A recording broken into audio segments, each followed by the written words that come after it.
Une chose qui m'a tiqué, Jésus leur avait prévenu avant sa mort qu'après 3 jours je ressusciterai.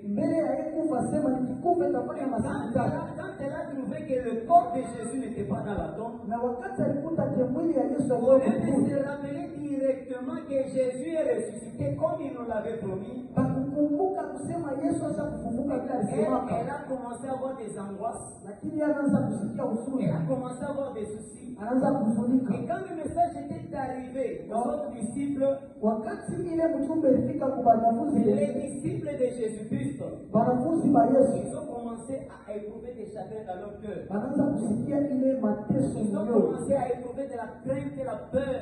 La Bible dit ceci: ils se sont enfermés dans une maison. Pourquoi?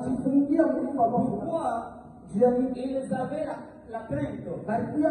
Ils avaient peur des Juifs. Amen, amen. Mais la Bible nous dit ceci: quand Jésus était ressuscité, le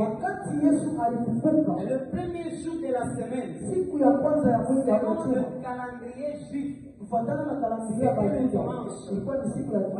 Si vous avez la Bible, la version du Semeur, là on précise très bien le dimanche. Mais dans la Bible, lui, c'est bon, on nous dit le premier jour de la semaine. Selon le calendrier juif, le premier jour de la semaine, c'est dimanche. Le calendrier que nous utilisons, c'est le calendrier romain.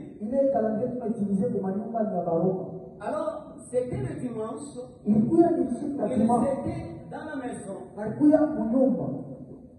Vers le soir, la porte étant fermée, mais ils ont vu Jésus-Christ apparaître au milieu d'eux. La première parole qu'il leur adressa, il leur dit ceci: que la paix soit avec vous. Que la paix soit avec vous.